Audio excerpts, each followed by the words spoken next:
পাঁচ যুগের অবসান সুরসুরি গোলাবাড়ি বাজার। এটি ঐতিহ্যবাহী গাছ সুরসুরি বাজারকে করে রেখেছিল সৌন্দর্যমণ্ডিত। সেই গাছটি দেখলেন আপনারা কেটে ফেলা হলো এবং এই গাছটির মাধ্যমেই বাইরের দূর দূরান্ত থেকে যারা এই মিরপুর উপজেলার এই সুরসুরি গোলাবাড়ি বাজারে আসতেন তারা এই গাছটিকেই চিহ্নিত করে রেখেছিলেন সুরসুরি গোলাবাড়ি বাজার নাম। আসলে এই গাছটি যখন কাটতে দেখছেন উৎসব জনতার ভিড় করেছে এবং প্রায় 5 যুগের একটি গাছ, এই গাছটি আজকে কেটে ফেলা হচ্ছে। আসলে এই সুরসুরি গোলাবাড়ি বাজারের যে সৌন্দর্য সেই সুরসুরি গোলাবাড়ি বাজার হয়ে যাচ্ছে। আপনারা নতুন আরেকটি নতুন ধাপ উন্মোচন হলো। যারা দেখছেন এই ভিডিওটি অবশ্যই অনেক অনেক শেয়ার ও লাইক কমেন্ট করবেন।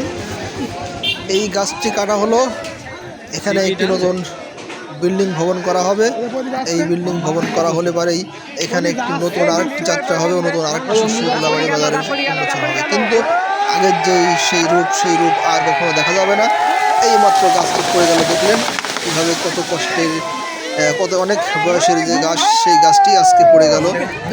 জনতা ভিড় করে সেই গাছটি কাটিয়ে দেখার জন্য। তো যারা এই ভিডিওটি দেখছেন, আসলে সুরসুরি বাজার গোলাবাড়ি যে মোড়, এই মোড়টা এই গাছের জন্য এটি সৌন্দর্য হয়েছিল এবং এই গাছটি কাটার পরে এই মোড়টি আজকে একেবারে ফাঁকা হয়ে গেল, যেমন মরুভূমিতে রূপান্তরিত হয়ে গেল। এবং এই গাছটির অদূর ভবিষ্যতে আবার এখানে বিল্ডিং করার পরও আরেকটি গাছ লাগানোর চিন্তা ভাবনা করা হবে। যদি ভবিষ্যতে এমন কোনো গাছ লাগানো হয় অবশ্যই আপনি জানতে পারবেন। এবং যারা এই ভিডিওটি দেখছেন, যারা দূর দূরান্ত থেকে আসতেন তাদের জন্য আমাদের জন্য জানানো যাচ্ছে, এখন থেকে এই গাছটি আর দেখতে পারবেন না আপনারা। এখন থেকে এখানে শুধু বিল্ডিং দেখতে পারবেন। তো যারা এই ভিডিওটি দেখলেন এবং দেখছেন তাদের অবগতির জন্য জানানো যাচ্ছে, আপনারা যারা দেখছেন এই সুরসুরি গোলাবাড়ি বাজারের এই গাছটি কেটে ফেলা হলো। ধন্যবাদ জানিয়ে ভিডিওটি শেষ করছি। দেখছেন গাছের মূল গাছ পড়ে গেছে। এখানে যে গাছটি আসলেই অনেক অনেক অদূরবর্তী গাছ, তাই এই গাছটি দেখছেন যারা গাছ কেনার পরে কিছু লোক সব করে গাছের উপরে ওঠার চেষ্টা করছে।